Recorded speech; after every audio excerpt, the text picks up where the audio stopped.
Evil Dead Burn is the sixth entry in the long-running franchise.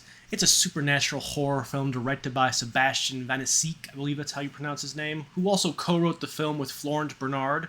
The movie follows Alice after the loss of her husband. She seeks solace with her in-laws, and one by one they start to transform into Deadites. She soon comes to discover that the vows she took in life survive even in death. This will be a spoiler-free review. Before we get into it, have you seen Evil Dead Burns? If you have, what did you think of it? And if you haven't, are you thinking of watching it? Or are you skipping it entirely? Let me know down in the comments below, and without wasting any more time, let's just jump straight into my review. Starting off with the good, I think Evil Dead Burn does a great job at tying all the films together and expanding upon the lore. While Sam Raimi's original trilogy are very tightly connected, Evil Dead 2013 and Evil Dead Rise felt very on their own, but within the same world as the original trilogy. Evil Dead Burn starts off with tying Evil Dead Rise and Burn with what happens in the opening sequence of Rise, and that opening sequence then playing into what happens in this film. You then get a small glimpse of a newspaper with the headlines of 4 bodies found in a cabin fire, and there's also a sketch in one of Benjamin's journals of the Natu Tome Demonto, I believe that's how you pronounce that name, in Evil Dead 2013, which is the Book of the Dead. They're very small, blink and you'll miss it moments. And then finally tying into the original trilogy by having Benjamin Price, the family's grandfather who abandoned them. He knew Raymond Kenobi and his recordings, and seemingly what happened the night of Evil Dead 1 and 2. This isn't something that is a make or break point. Evil Dead Burn could have been another standalone film, but I really enjoyed seeing everything come together. And then introducing the Circle of the Wise Men in this movie, a secret group determined to help make sure the Deadites and all those demons stay at bay, are a really interesting addition to the lore.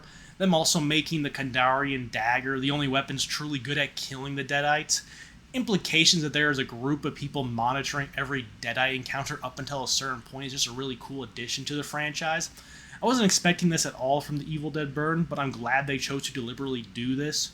Moving the franchise forward and tying everything together seems like a no-brainer for a long-running franchise like this, and it doesn't feel forced at all. The Evil Dead franchise has always done one thing really well, more than any other franchise I would say, and that is having a great final survivor. Going from the original survivor Ash Williams to Mia Allen in the 2013 Evil Dead film, then to Beth Bixler in the Evil Dead Rise. All are great, interesting characters that are all fighters, they're all survivors, and all 3 of them are some of my favorite in any horror movie. And Evil Dead Burn once again gives us another great addition. Alice is this movie's main protagonist. She's played by, I'm going to butcher this name really badly, Sohaili Yacoub, I believe. I hope I didn't butcher that name too badly. Her husband is the catalyst for this movie's plot to happen. Him dying after an argument with her and being drunk that leads to a car accident that wasn't an accident at all. The opening does a good job at showing their relationship off, and while we can imagine what's been happening in behind the scenes of this relationship, we later get confirmation of the worst thing that could be happening was happening to Alice. This to me makes Alice the most sympathetic main character that we've gotten from the Evil Dead franchise so far. But they don't make her a helpless damsel in distress. She has agency and is willing to do what she needs to make sure that she stays alive, and while also trying to help those around her when all hell breaks loose.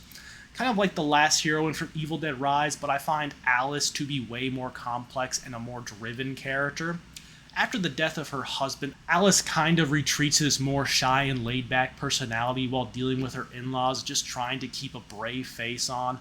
While throughout the course of the film, she just turns all that pent-up rage, anger, and hurt that she's been holding on to for who knows how long at this point, and focuses all of that onto the Deadites and to the other family members, but in a verbal way, becoming the person that she needs to be to make it out of this situation alive.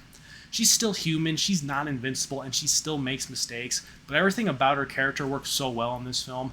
And while this could just be recency bias talking, but I do think Alice is the best main protagonist of any Evil Dead film since Ash Williams.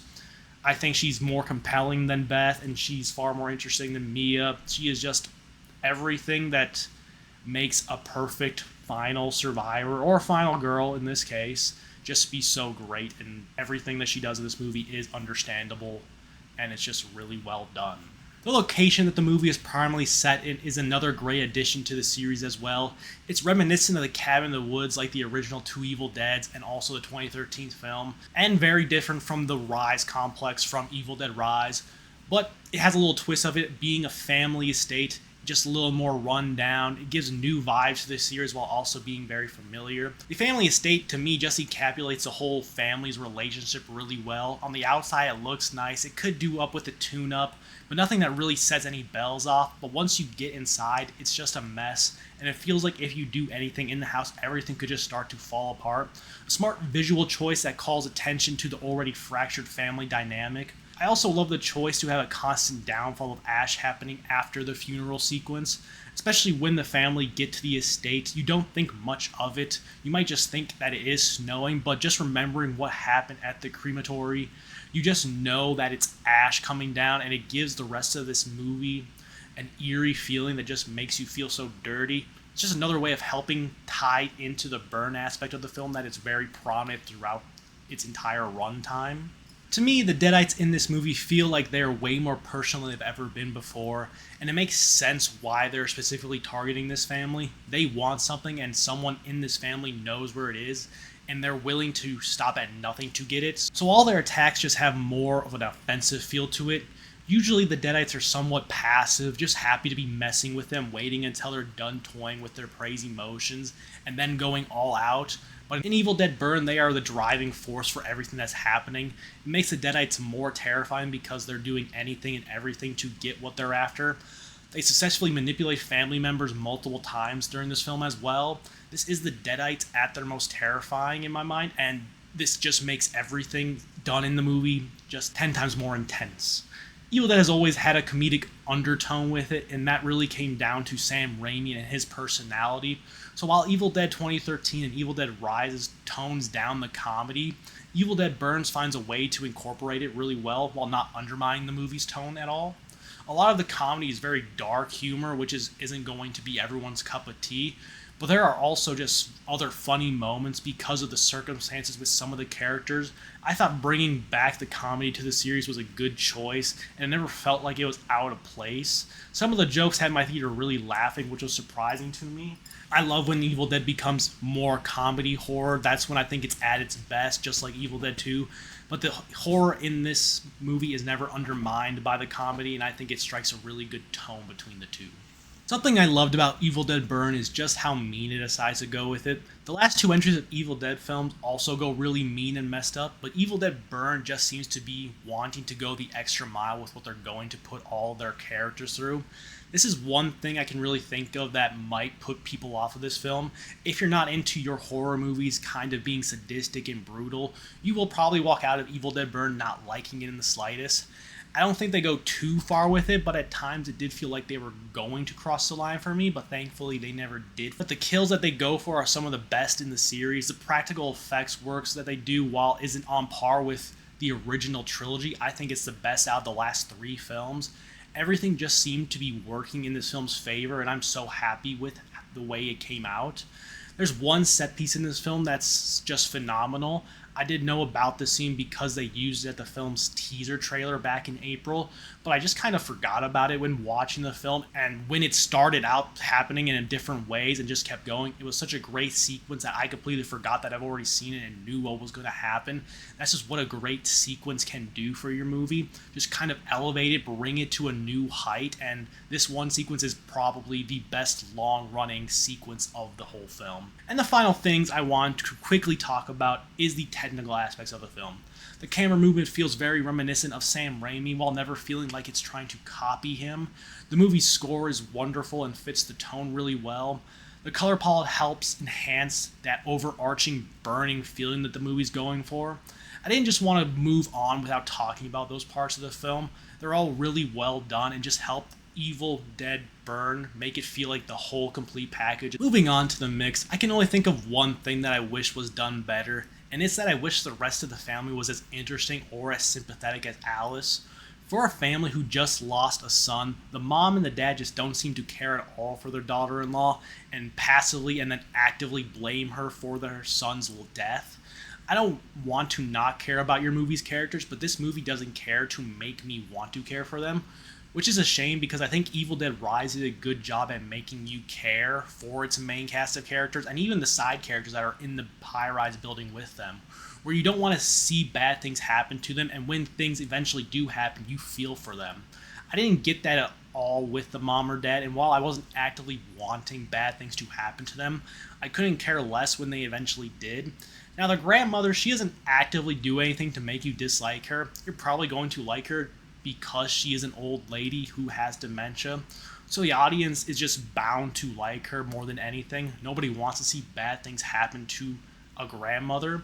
The only two other characters in the movie that tries to make you care about is Joseph and Thea. And even then, it's not even doing much. You seem to care about them more than anyone else because they're the only ones that seem to be level-headed and actually care about Alice in this situation as well.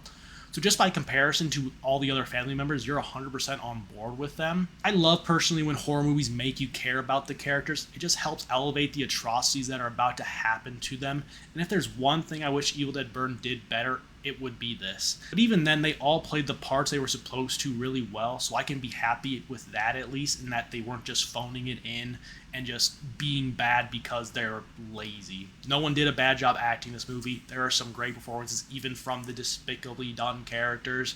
It is a well done movie. I just wish they made you care more about the family and the family dynamic overall. But yeah, that's the only mixed thing I could really think of, and I actively can't think of anything negative to say about this movie. So without wasting any more time, let's just get to my final thoughts. I had high expectations for Evil Dead Burn, it being one of, if not my most anticipated movie of the year, and it being part of my favorite horror franchise of all time, and I'm glad to say it easily surpassed all of my expectations and is a worthwhile addition to the Evil Dead franchise. The movie is brutal, it's haunting, it connects all the films and expands upon the lore in all the best ways possible. Evil Dead Burn gets a 10 out of 10 for me. For a year that's already been fantastic for horror films, I feel like this could be one of the best releases so far, and without a doubt in my mind is one of the best overall films as well. Thank you all for watching. Like, comment, and subscribe, and have a great rest of your day.